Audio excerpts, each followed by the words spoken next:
Hello and welcome to Narayana IAS Academy. In this session of the top topics of the week, we'll delve into 5 most important topics from the Hindu and the Indian Express.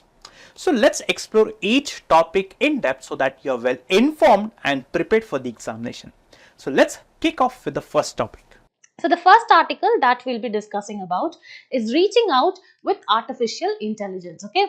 So as I told you, as the title suggests, here we'll be discussing about what is the role of AI in transforming governance in India and how it is actually penetrated into different segments starting from agriculture, starting from education. How is it actually enhancing space, environment, as well as defense and technology, etc. So this is what we'll see. So here we'll be discussing about role of AI in governance, where you'll come across different terms that I'll actually clear. First we'll understand about what is AI. Then we'll discuss about what is generative AI. Then we'll discuss about a concept called digital public infrastructure. And we'll also look at different schemes that have been brought by, the Indian government, that is the Digital India scheme, as well as the government AI scheme, etc. So here digital public infrastructure is going to be discussed, and this particular topic becomes very, very important for your GS paper 3 as well as GS paper 2, that is governance, and GS paper 3 science and technology applications in everyday life. Okay. Now moving forward, there has been a previous year question already asked in the year 2020 with respect to that of artificial intelligence, and effectively it finds application in which of the following. Okay. So here you have to know artificial intelligence, that time it was just emerging, okay, 4 years back. Now that we have a lot of artificial intelligence platform that actually, run so much of the systems, okay, starting from your biometrics as well as your UPI and everything. So we will see what it discusses about. So this is very, very important. Now let us actually get into this particular article. So this article, it actually discusses about how this particular artificial intelligence has the potential to transform the governance in India, especially via programs like the Digital Public Infrastructure, that is the DPI, that addresses inefficiency in governance and empower citizens. See, rather than focusing on this, we shall always focus on what is this particular concept, okay, and then move on to understand what this article is discussing. So here they are talking about what is artificial intelligence. First, let us understand the basics. So they are saying AI, it is going to improve the governance, it's going to bring about different changes through programs like DPI. First, what is AI? AI is nothing but it is a particular field of computer science. Okay, so it involves some things of computer science that is actually essential for establishing a system, and this system is going to perform various functions that require human intelligence. Do you understand? Like for example, if you take any kind of a decision making process, any kind of problem solving, reasoning, all these things are actually being capable, which that is why we have the sixth sense, right? That is common sense, and we actually have a big IQ as well as EQ as well. That is why human beings are the creatures who can actually solve all these problems like decision making issues, then reasoning, etc. But now what happens? Artificial intelligence also comes up with systems that functions which typically earlier required human intelligence. Okay, like this actually includes, as I told you, reasoning, the decision making, and then problem solving techniques, etc. So this is what is artificial intelligence. Now here, since we are referring with artificial intelligence, I'll tell you what is generative AI.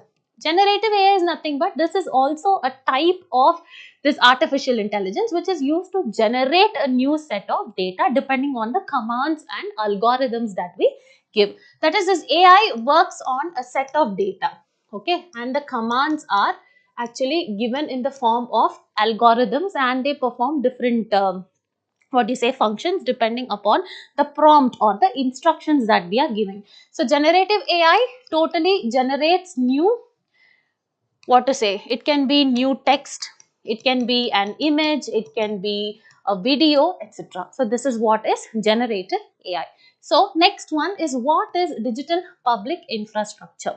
This is nothing but it is a platform that gives you access to the government as well as the private services. Okay, this can be of different types. So this is basically a platform that gives you access to the government as well as the private services. For example, it can be a digital ID. For example, you have your Aadhaar, right?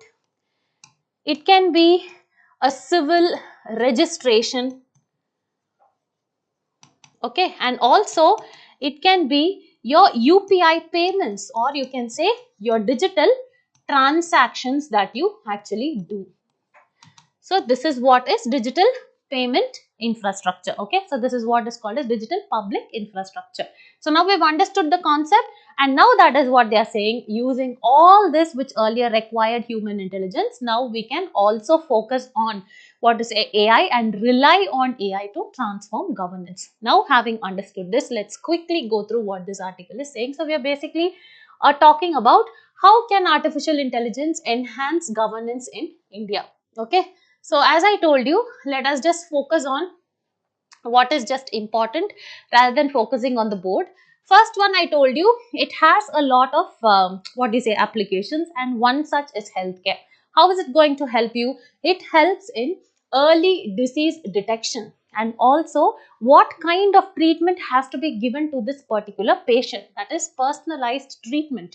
It's going to make the operations, or say operational efficiencies of the hospitals are going to be increased, and also it can improve the patient outcomes. So here, side by side, if it is in healthcare, one example I've actually given. This is what is important for your mains answer writing, where you need to substantiate your answers with the current examples. That is when you will actually make a difference. So here, the example, the Defense Research and Development Organization, Atman AI, it was actually invented during for making the treatments during COVID easier. And then also we have other AI based models for diagnosing tuberculosis and breast cancer. So this particularly serves the underserved areas. The next one comes to agriculture. So here what happens, AI driven technologies are there, right? So they can actually predict the weather patterns. They can actually tell you what is the crop yield, and also provides the farmers with various insights. So this will actually improve their agricultural productivity. For example, there is AI driven system called as Cotton Ace. This offers pest management advice. Okay, now moving forward, the next one is in the field of education. Education is what it actually gives you good learning experiences. This will actually help the educator to prepare depending upon the performance of the students. It actually helps the educators to target the students who are not performing well, who are performing well, and give personalized programs for them. Okay, for example, if you see the Shiksha Setu app, especially in the state of Assam, this gives an AI based attendance system, and this actually enables to have track of the student as well as the teacher's attendance, so that it prevents the dropout also. Next one is urban governance. Okay, how does AI actually improve urban governance? Is that first is it helps to maintain the improve the public infrastructure, and also urban planning can actually be increased. For example, we have AI can regulate the traffic management. So in terms of busy routes as well as highly congested areas, it helps us to choose an alternative route. Okay, so this is what it is, predict the traffic congestion, and this has been effectively used in Delhi as well as Bengaluru. Now moving forward, if you see in cases of urban management also, Google Maps are being used. Okay, so that is they collect the data from the delivery persons, and then they predict what is the type of congestion that is actually happening. Next one is space. Okay, so a lot of satellite data are actually been used for monitoring the environment, and also looking at the navigation of different spacecraft, so that this actually helps us to control and support the exploration missions. Example is the Bhuvan platform. This has been developed by ISRO. This uses satellite imagery. Okay, so this provides detailed maps that actually help in assessing crop health, forecasting the yields, and also manage the resources efficiently. So now we've actually looked at health, we've looked at agriculture, we've actually looked at education and space. Now let us see how has been India's landscape. So first of all, here it actually says that the pace of digitization, okay, the level of digitization in India has actually been increased a lot. Okay, so now you have around 900 million people who have access to internets, or you can say they are connected to digital devices, and this is actually anticipated to increase from 900 million to around 1.2 billion in 2026. And also, if you see, India is actually set to be one of the countries which actually has the highest number of startups, okay, because this has been enhanced by the programs like government AI as well as digital public infrastructure. Also, we actually see, right, the projects like Aadhaar as well as digital payments, UPI and DigiLocker, all these are the we have already discussed. What is the future of AI in India? So here I think, yeah, okay, fine. So let me clarify here. I think the, the PPT that we actually here, it looks very, very verbose. We have uploaded the wrong PPT, I believe. So the, the one in the concise version will actually be shared with you. Okay, so don't focus on the slide. So I will actually talk about what is the future. Yes. So how has been India's AI landscape? See, we have Digital India program, all this has been discussed. And next, what is the future of AI in India? See, there are a number of studies which have actually been conducted. So there has been a recent generative AI program, generative AI report. I told you what is generative AI, right? So this report has actually said that AI will contribute to around $1.5 trillion to India's GDP by 2030. And I told you what is generative AI as well. And also there is some Stanford AI Index 2023. This also ranks the nation as the foremost country in AI skill penetration. And also we actually have a robust startup ecosystem, and we are actually ranking 5th in the number of newly funded AI companies by both distribution, the geographical area, and we have actually invested around $475 million in generative AI startups in the past 2 years. So this is what it is. Now moving forward, what are all the legal frameworks? See, don't focus on all these things. I will actually tell you what to focus on here, because it's a wrong PPT that has been uploaded here. Yeah. So first one, just focus on this highlighted National E-Governance Plan and Education Policy. Okay. The rule here, what this National E-Governance Plan is actually focusing on is nothing but integrate this AI with that of education. So that is what it is. So that it is actually going to, give a supportive environment for research and innovation. What is the second one? Try. This Telecom Regulatory Authority of India in the year 2023 came out with a framework, okay, for enhancing AI.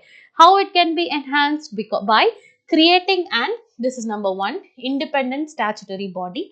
Next one, a multi-stakeholder advisory body in order to aid AI's development and ensure that it is used in a responsible way. So these are two legal frameworks. Now moving forward, next one is the focus only on the heading India AI Program and National Cyber Security Reference Framework. So this India AI program focuses on promoting a multi-stakeholder approach for AI ecosystem. And next is National Cyber Security Program. This actually provides guidance for very, very critical sectors in order to tackle with the cyber security risks.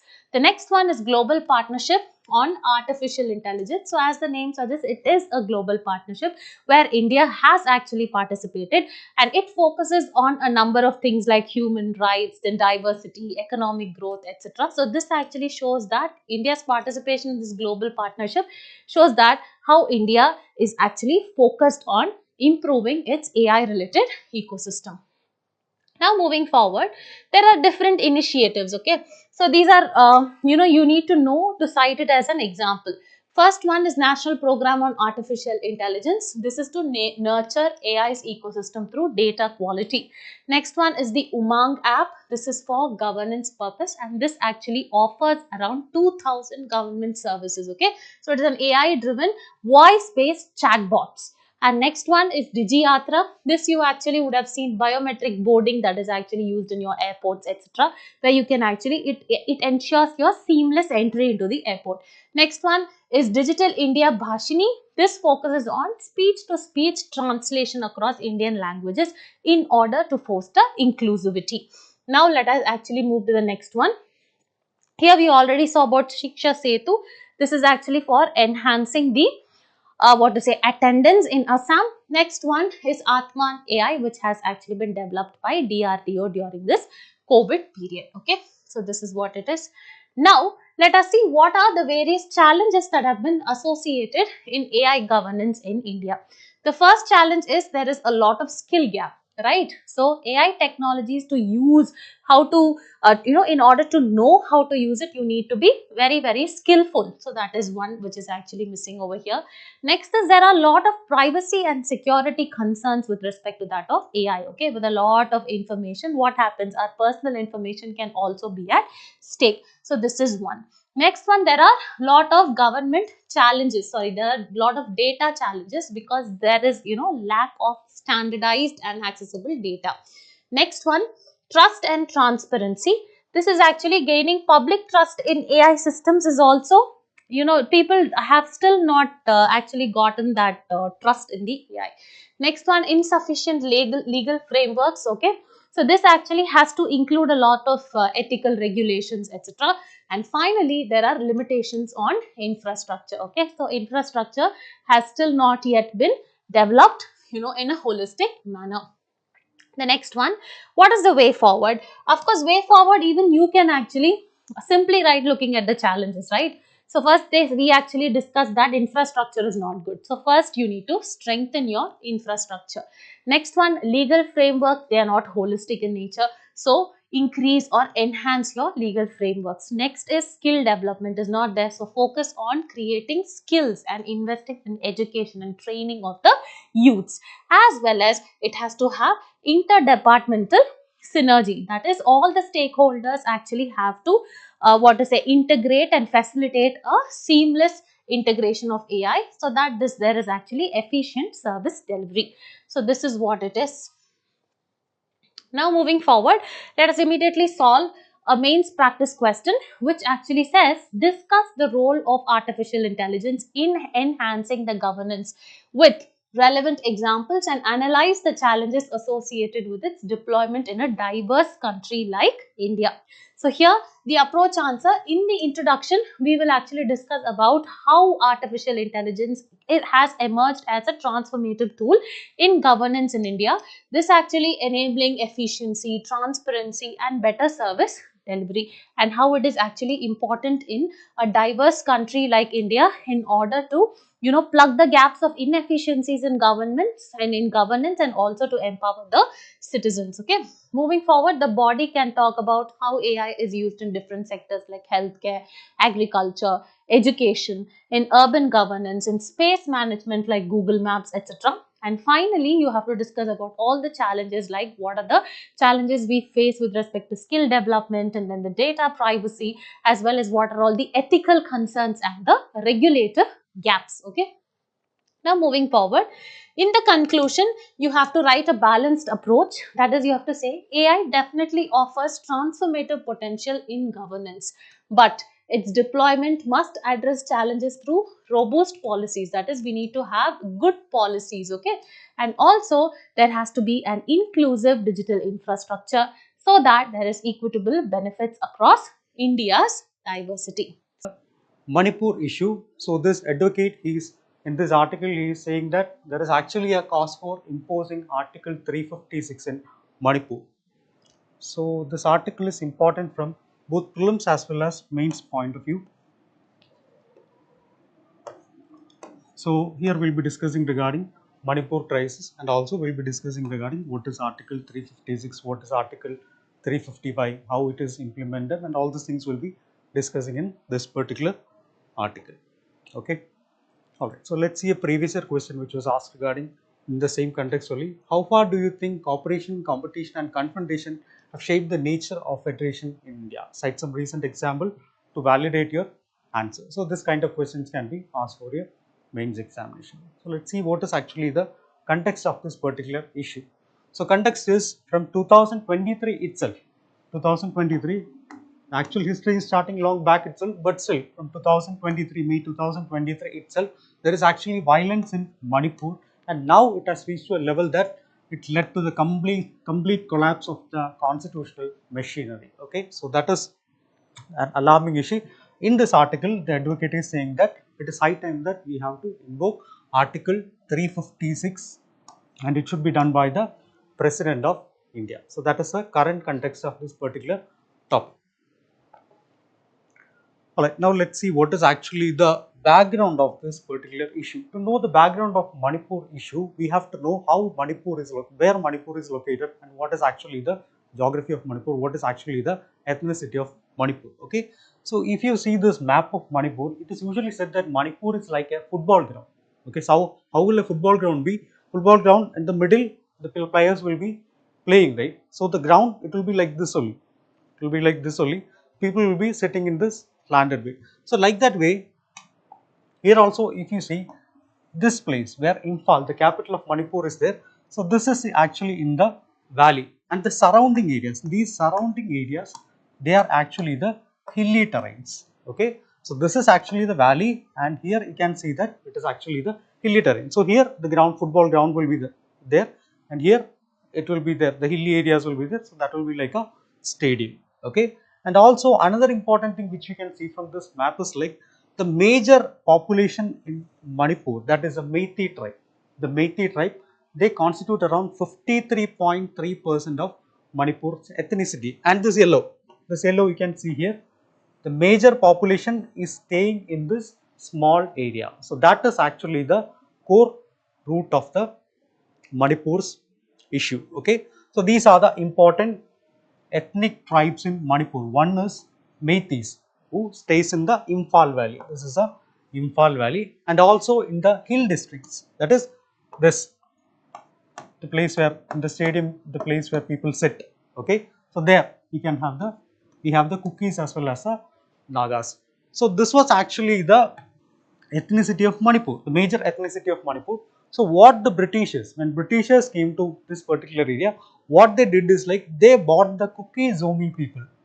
They brought the Kuki Zomi people to this valley area. Okay, so now we have Kukis, Nagas, Meiteis at this Kuki Zomi area fighting for this particular this smaller area. Okay, so this is actually the core issue of Manipur. Right. So after this, what happened was like India got independence. The Kukis also, the population of Kukis also increased, and ethnic clashes happened. Between Kukis, between Meiteis, and even Nagas were also involved. So Kukis, once Kuki population increased, so they demanded something known as the Kuki land. They demanded something known as the Kuki land. Okay, so it is involving many places. You can see that not just Manipur, even place of Mizoram, place of Nagaland. So like that way, wherever the Kukis were there, so they demanded something known as the Kuki land. Okay, so again this also led to conflict between Kukis, Meiteis as well as Nagas. So since Kukis demanded this Kuki land, Nagas also didn't stop. So Nagas also demanded something known as the Nagalim. They also demanded something known as the Nagalim. Okay, so Nagas demanded Nagalim, Kukis demanded Kuki land. So Meiteis were in confrontation with both this Nagas as well as Kukis. Okay, so after that, for many years this clashes continued. In 2023, what happened was like 2023, the Meitei demanded ST status. Meitei demanded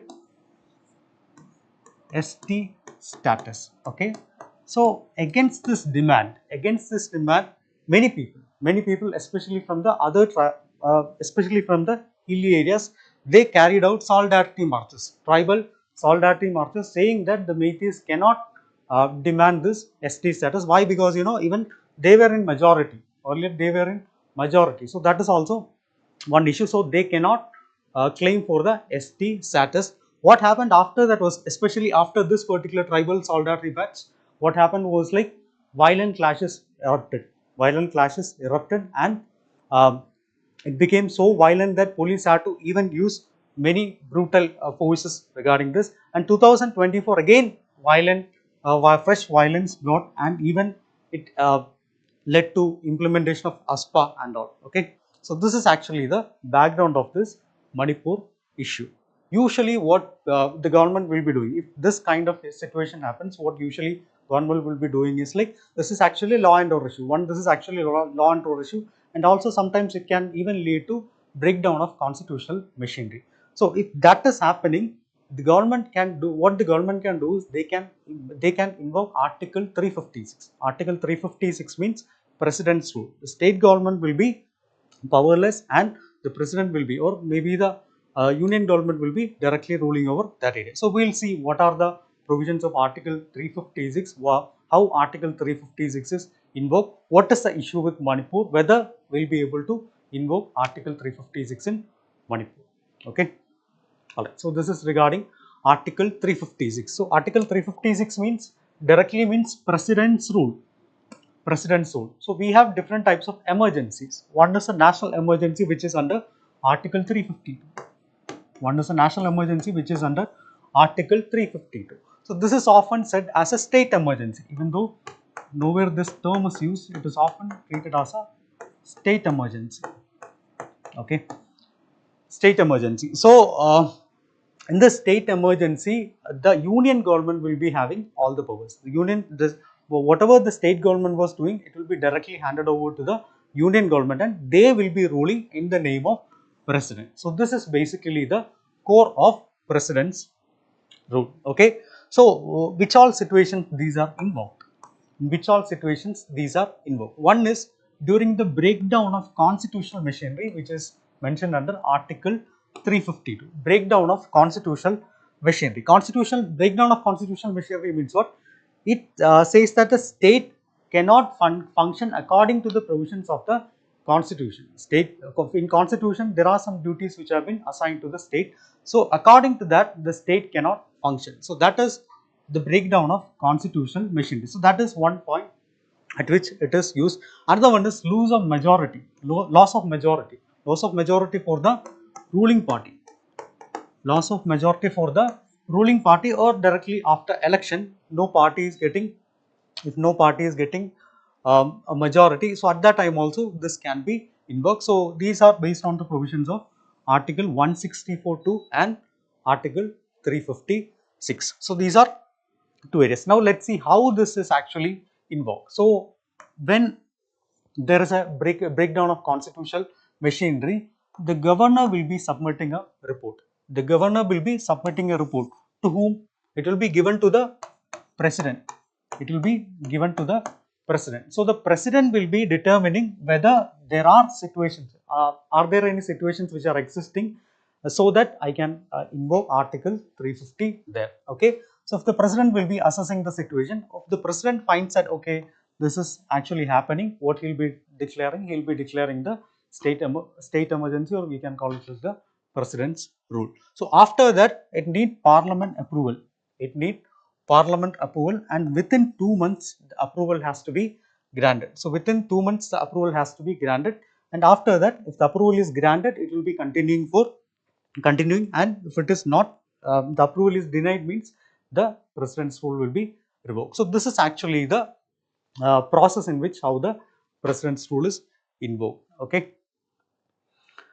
All right. Another important article which is coming under the state emergency is Article 355. Article 355. So what is the difference between Article 356 and Article 355 is Article 356 means the central government in the name of president will be having direct control over the state government. So that is Article 356. That is whatever the state government was doing, it will be transferred to the central government, whether it be lawmaking, whether it be administrative duties, everything will be done by the central government. So Article 355 mandates that the union has to protect the state from external aggression as well as internal disturbance. So what is the difference here is, here in Article 355, the state government will still be having the power, but the central government will be assisting, whether it be administration, whether it be finances, or whatever it be, the central government will be administering, and central government will be assisting them. Okay, so that is Article 355. Okay, so another important thing is, when the government, the union government will be giving some directives to the state government, and if the state government is not obeying that, and they are using their own discretion, means at that time also the president's rule can be imposed president's rule can be imposed in that particular state. So now let's understand why these are the reasons, means Manipur should already be having president's rule, right? So what is actually differing the central government for invoking the Article 356 in Manipur? Okay, so we'll see what are the reasons. First one, as of now they are trying this Article 355 only. So Article 356 means what? Article 356 means they will be directly controlling. Now they are using Article 355. Why? Because there is a very popular case known as SR Bommai vs Union of India, where the government was dismissed in 1993. So at that time the court said in this judgment that you have to explore whether there is a scope of invoking Article 355, that is assisting the government instead of just dismissing the government. So as of now the government is doing that only. So that is one argument. Another one is discretion without the governor's report. So that was also said in Rameshwar Prasad vs Union of India. So here they advise that the caution to avoid misuse and protect federal principles, the governor's report is needed. Okay, so that is also one reason in which Article 356 is not imposed in the state. And also there are concerns that federalism, it will actually become a threat to federalism. For example, it can be considered as a central overreach, especially in a state like Manipur, where there are many ethnic tribes are there. So obviously ethnic clashes will be there, and also even it can even lead to communal violence also. So that is also one concern why this Article 356 is not invoked in this Manipur. Okay. Now let's see what are the arguments in favor of imposing Article 356. People are saying that already the Manipur law and order is under damage. So the state government is in a position in which they are not able to do anything regarding the breaking of this law and order. So now the central government has to intervene as soon as possible. For that, the only way is to invoke Article 356 and impose president's ruling Manipur. And also this should be used as a temporary criteria. It should not be like, it should be Manipur should be under presidential for long period, but still as soon as the government or the president feels like, okay, Manipur will be fine, at that time they can revoke this. So these are the arguments in favor of invoking president's ruling Manipur. Now let's see what are the impact of Manipur crisis on Article 356. What I have already mentioned, it will be a federal strain. So now the central government has to be more cautious, and they should not affect the federal fabric of the country. And also Supreme Court has also intervened. Supreme Court has also intervened many times earlier also through many laws like Rameshwar Prasad case as well as SR Bommai case. So they don't want to lift it to the Supreme Court level. So that is also there. And also there is actually a question between whether it is autonomy or stability.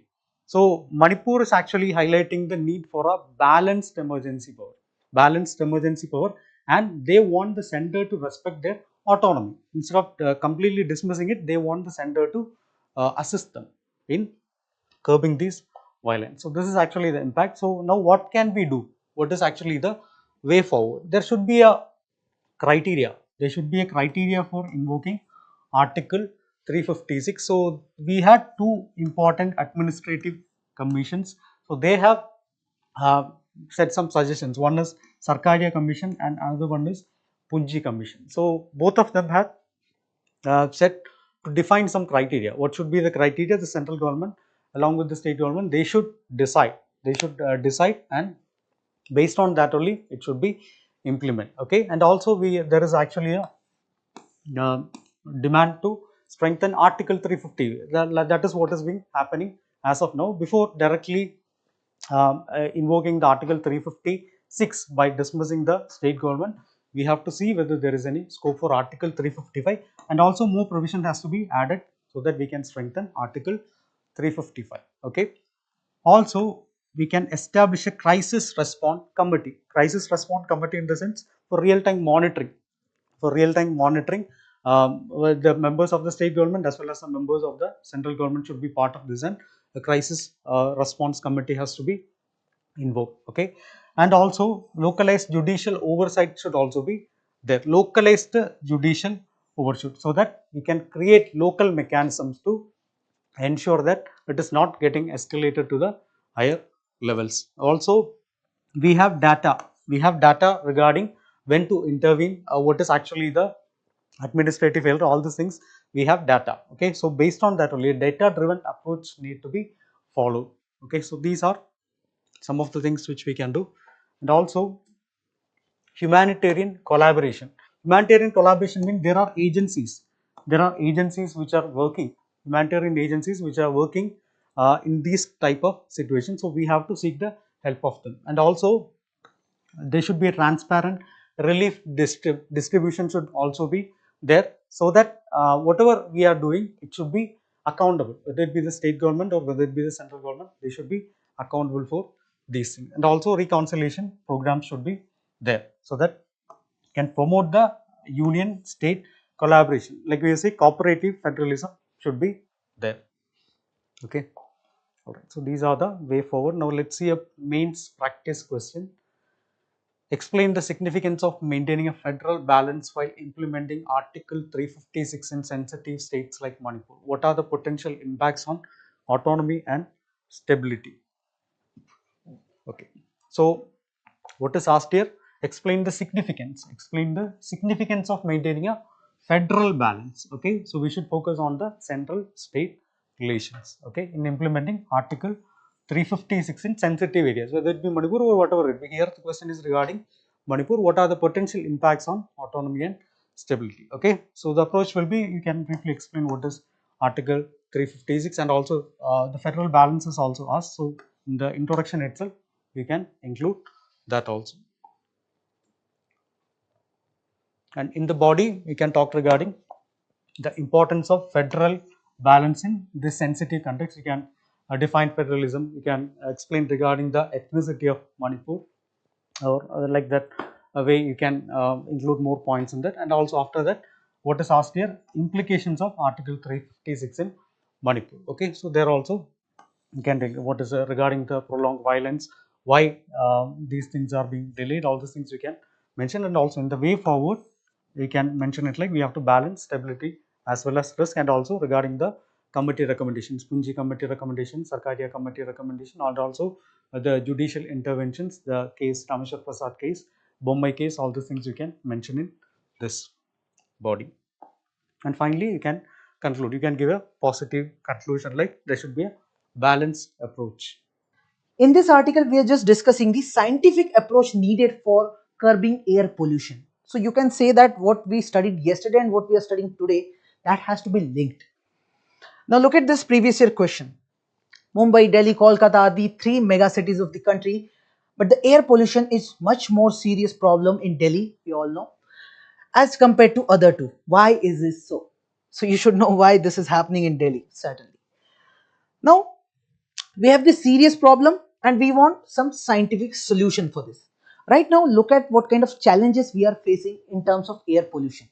We are scientifically analyzing it. First problem, we see that the kind of pollution we have, it is not coming from one particular source. There are so many sources, and that's why this problem of pollution is getting complex. Someone will say that this is happening in Delhi because of some stubble burning taking place in Punjab or Haryana. That's true, but that's not the only reason why we are observing this pollution. There are so many vehicles in Delhi because of which there is pollution. There are so many industrial units, there are so many industries due to which we see emissions. Especially there are some industries which emit so much carbon, for example steel industry. So this is also there. Crop burning is also there. There is construction work going on, because of which also we see pollution. So complex issue because of complex sources. Then there is seasonal variation. If you look at this thing, that only in winter we see such news wherein Delhi becomes the number one place in the world for air pollution. Because in the winter, when this weather pattern is changing, because of that thing, we observe that air pollution level increases, right? Then we are dependent on fossil fuels. We say that vehicular pollution is a core reason, one of the core reasons, but we can't reduce the vehicles. Right now we are going towards EVs, electric vehicles, but still we are very much dependent on fossil fuels, because of which continuous carbon emission is there. Then as far as these industries and all are concerned, government is supposed to regulate these industries so that they don't cross a particular limit of carbon emissions. But what happens? Government is not in a position, or the regulators are not in a position to regulate in the right manner. We are regulating these industries in a weak manner, because of which also this pollution increases. Then we do not have any data. We don't have any transparent mechanism through which we can show that this much pollution is there, this much pollution can be there. There's no predictive modeling, nothing is there right now. And most important thing which we consider is lack of public awareness. See, we are in a democracy wherein the policies or the actions of government completely depend on what people want. And because people are not much aware of what this air pollution is actually causing, and this is one of the most serious issue than any other thing. That's why in the elections, air pollution is not a big issue for public while they vote. So public awareness is very important if you want that government should take some actions for this. Now we are saying all these are challenges and we need a scientific method or scientific action. Why? Because we want to deal with the root cause. Even if you stop one industry, this pollution will not stop. You need to go with this root cause. You need to see the entire pattern, how things are taking place. And the pattern will come from data. So if you take meteorological data, how the pollution is going on, every data is there. Then you can predict the pattern. And at last, you can come up with some solution which we call as actionable step. Actionable means on which you can take the action, which is practically doable. So this is how you can bring a scientific approach to solve this issue. So to solve, what all we can do, this is the solution part which we need to discuss. First of all, real-time monitoring and data transparency. We said we don't have data. We have to bring data. So we have to have this monitoring mechanism. We can make use of satellites or some sensors we can put. From that you can get that data. Then you have to share that entire data with public. You can also create some kind of predictive modeling. Predictive modeling means simply just on the basis of data, you can tell that on which date there can be a sudden spike in the air pollution. So if you have that forecasting mechanism also, that will be very helpful for the people. So after that, you can issue some early warning that on this day there will be sudden spike in pollution. So you should stop the schools, you should stop any additional movements as such. All these things can be done, right? Second, you should transition towards clean energy. There is no other way but to go for renewable energy sources. So don't depend on fossil fuels. That can be done. Then you should not give priority to your personal vehicles. Rather, people should go ahead with using public transportation. In that also, you can go for those which are having less emissions. Let's say metro. You can make use of metro. Then you can incentivize electric vehicles, because in electric vehicles you will not have carbon emissions, so they are considered to be good. Then you can make use of some technology also. How? So some industries who are emitting lots of carbon, in those industries you can set up electrostatic precipitators or filters or scrubbers. Now these are few things which can ensure that the pollution coming out of this industry will be reduced to a good extent. But industries will not take interest in doing this unless government brings some penalty provision for these industries, or at least some incentive is given to these industries, right? Then when there are construction sites, You can manage the dust coming from construction sites. For example, whatever dust is there, if you start wetting that region, then there will be lesser amount of dust over there. Or whatever material you have to recycle that, right? That is also possible. And nowadays we are also making use of some air purifiers. So government can put some air purification systems. So technology can be used for this. Then there is need of strong regulation, especially when it comes to these industries and all. Strong regulation, if you violate, then there will be a strong penalty that is required. Then many say that this stubble burning should be stopped. Yes, it should be certainly stopped, but farmers will not do it. You have to give some incentive, you have to give them some alternative. So bring some machine, something on which they can rely on. They need some alternative. They'll stop the stubble burning when you give them that alternative. So that is required. Then public awareness. If people become aware, if people are given education, then we can say that we can generate political will through this democratic setup, right? And there can be some community initiatives also. Even if government is not doing anything, community will come together and they will start with some initiatives. They may bring such filters or such air purification system, etc. All this is possible, right? So very short article, right? Now air pollution in India has reached alarming levels, especially in urban areas.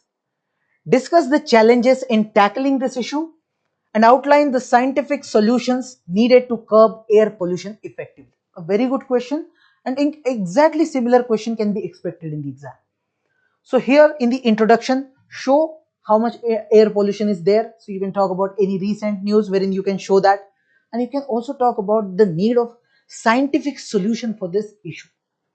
In the body part, talk about all the challenges. We talked about the detailed challenges that we have, the pollution coming from multiple sources, we don't have good regulation and all. After that, give the solution also. What all we can do, which we have already discussed, is the same thing that you have to mention over here, from monitoring, clean energy, forecasting, etc., etc. And conclude in an optimistic way, wherein show that we can do it, but certainly there is need. There is need of integrated and timely approach. So now we've actually discussed about the UNICEF report about state of the children globally under 3 megatrends, what is going to be the effect on them and the implications. Next one, Prime Minister proposes 7 key pillars to strengthen ties between India as well as the CARICOM. Okay, so this is actually a grouping. So you need to know this is nothing but the community of the Caribbean. So Caribbean community. Okay, so this is what it is. Let's see who are all the members. When was it actually found? Does it have an arbitration tribunal? Whether it actually has a court to resolve the disputes, whether India is a part of it or not, and what are the 7 pillars that has actually been proposed by the Prime Minister. So here CARICOM is important under international relations as well as regional groupings, and this becomes important for your mains examination under GS paper 2, bilateral and regional groupings, as well as the agreements involving India and those affecting India's interest. Okay, so moving forward, let us actually see a previous year question. See, these groupings become very, very important, okay, whether India is a signatory or not, part of it or not, and which are the countries which are involved when it came into existence. So similarly, in 2016, there was a question on the members of Gulf Cooperation Council. So similarly, this CARICOM can be a potential question, okay. So here, the Prime Minister had proposed 7 key pillars to strengthen the ties between India as well as CARICOM, because recently he actually visited this particular country, that is Guyana, and this is actually the first ever visit by the Indian Prime Minister in more than 50 years. Okay, so what are the 7 pillars we can actually get from this CARICOM itself? Okay, so here it actually starts from, first one is capacity building. Okay, next is agriculture and food security. The third is renewable energy.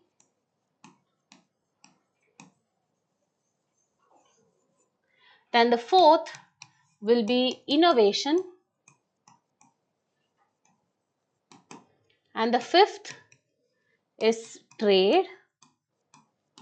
Next one is technology,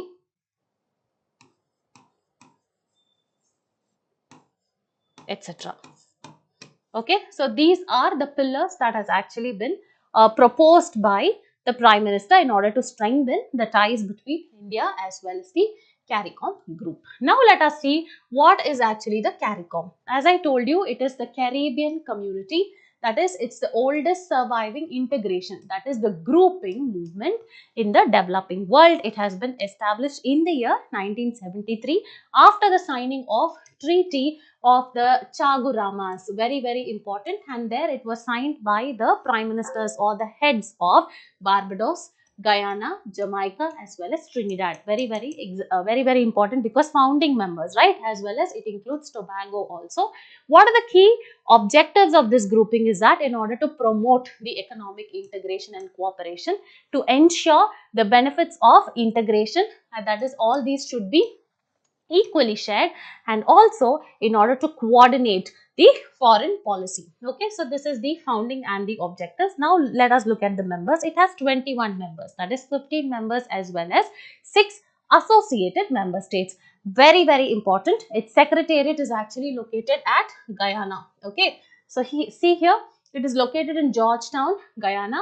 Members are 15 member states starting from Antigua and Barbuda, and then you have the Bahamas, you have the Guyana, you have Jamaica, as well as you have Saint Lucia, then Saint Vincent, etc.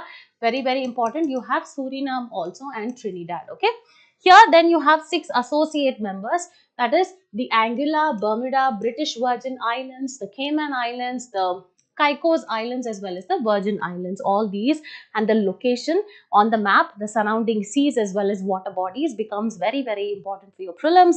And also the body actually established something called as the Caribbean Court of Justice. This was established in the year 2007. Okay, and this actually serves as the final court of appeal for the members, and it is also involved in the resolution of the regional trade disputes. Okay, so this is what it is. Now moving forward, this is actually the map. Okay, so if you see the CARICOM member states, this actually includes the Bahamas, you have Jamaica, then you have Belize, Haiti, and then Antigua, Dominica, Lucia, Barbados, you have the Guyana here, you have Suriname here.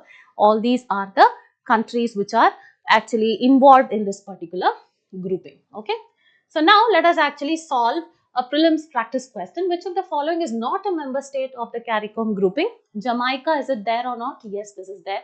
Guyana, yes, this is there. Bermuda, no, this is actually not there. And Suriname, okay, this is actually there. So here, except C, others are there. So your answer is C. The last topic. What is the topic? ICC, that is International Criminal Court, issues arrest warrants against Netanyahu, Gallant, Hamas leaders, right? So we'll understand about International Criminal Court, and you can map this under GS paper 2, International Relations. So question was asked on United Nations Economic and Social Council, right? So there's a high chance of the question being asked on International Criminal Court.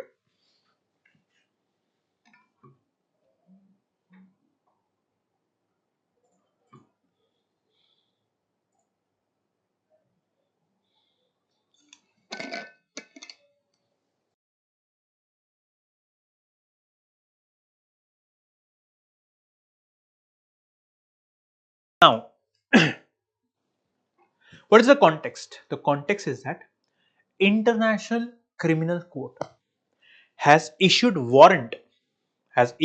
arrest warrant against the Prime Minister, Defense Minister of Israel, and few Hamas leaders of Palestine. Why? Because the International Criminal Court believes that these people, I'm talking about people, not country, these people are responsible for crime against humanity, which means ICC believes that these people have committed crime against humanity, and that's the reason arrest warrant has been issued against these few people, right? Let us understand about International Criminal Court. What exactly is International Criminal Court? Now, International Criminal Court was founded in the year 2002 under the Rome Statute, which means post the end of Second World War, right? There was no organization that could, prosecute people for committing crimes against humanity. We had few organizations, but these were temporary organizations, which means there was no permanent and independent organization to prosecute individuals against war crimes. That's the reason in the year 2002, right, under the Rome Statute, which means the meeting was held in Rome, Italy, right, around 123 countries participated, and finally the International Criminal Court was established as a global court in the year 2002, right? And where is the headquarter? It is in Hague, Netherlands. Hague, Netherlands is the headquarter, right?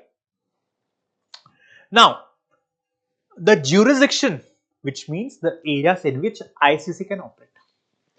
Now, ICC can operate only in those countries, right, where the crime has been committed. Let's say, for example, let's say this is US, and let's say this one is Iraq.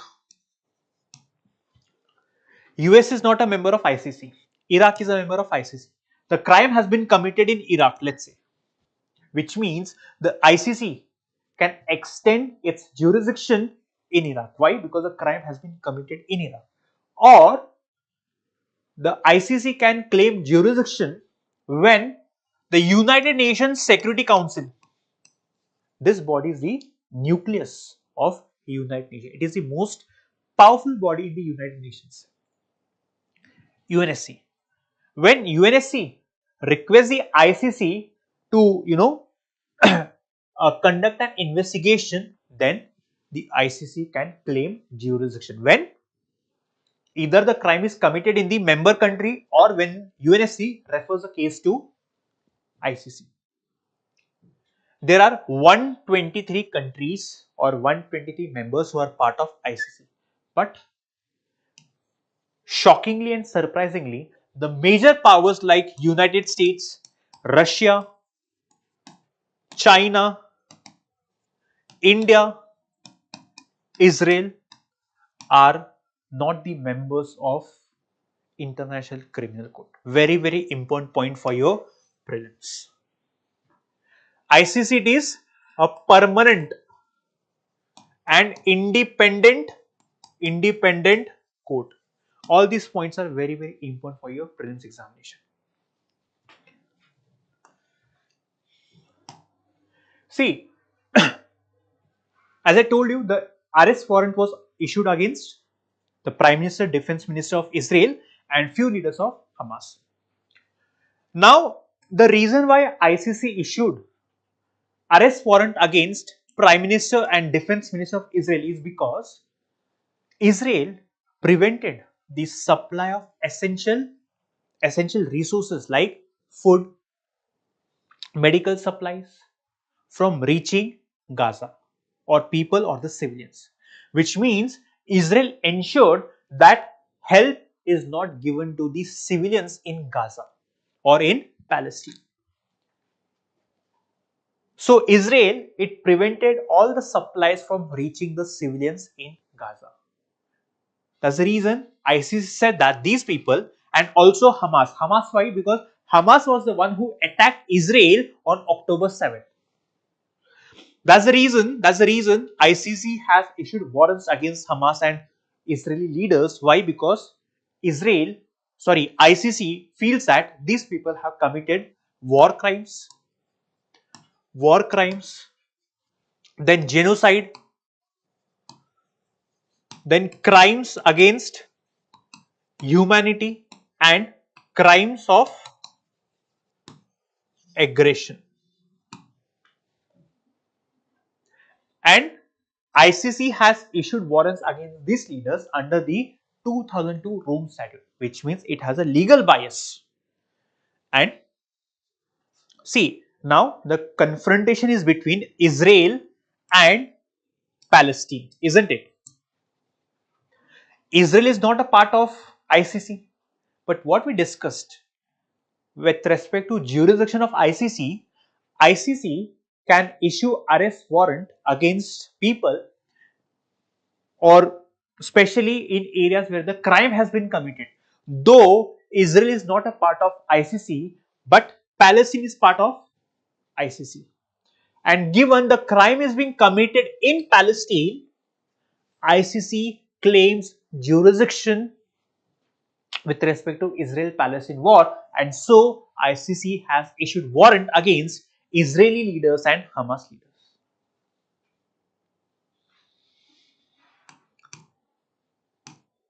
Now here I want to highlight the difference between ICC and ICJ. ICC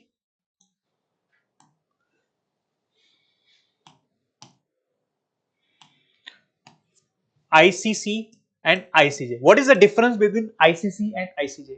First of all, ICC is not a member of United Nations. ICJ is a member of United Nations, which means the Court of United Nations is International Court of Justice. The headquarter of both these courts is in The Hague, Netherlands, right? The most important point or the most important difference between ICC and ICJ is ICC prosecutes individuals, which means it blames individuals and not countries. ICJ, it prosecutes states and not individuals, which means when it comes to blaming an individual for committing a crime or for issuing arrest warrant, then ICC issues it. ICJ does not issue arrest warrant against a person. It issues arrest warrant or it prosecutes a country and not individuals. This is the difference between ICC and ICJ. When it comes to ICC, right? When it comes to, let's say, war crimes, genocide, crimes against humanity, these are the subjects under which ICC claims jurisdiction. With respect to ICJ, when it comes to sovereignty, right, border dispute, or let's say for example human rights, trade, these are the subjects under which ICJ claims jurisdiction or prosecutes a state. This is the most fundamental difference between ICC and ICJ. Very important point for your prelims. Let us discuss a question now. The ICC was established under Rome Statute. Yes. It prosecutes individuals for genocide, war crimes. Yes. US and Israel are founding members. No. 1 and 2. Very simple answer for this particular question. Right? Yeah. That's it from today's DNA session. Right? I hope you understood all the 4 topics. In case you have not understood any point, please, I request you to raise your query in the comment section. We'll try our best to resolve your queries, right? Make sure that you are referring to a website wherein the DNA notes is available. This will help you to revise effectively, right? So make sure you are revising all the 4 topics or 5 topics that we discuss as part of daily news analysis, right? And make sure that you are maximizing from our daily news analysis. Make sure you revise, practice questions, attempt the questions on a website, and make sure that you have a holistic understanding, right, with respect to the topics that we're taking every day as part of daily news analysis, right? Thank you so much for watching. And before I wind up the session, I request you to please hit the like, subscribe, and share button. Thank you so much.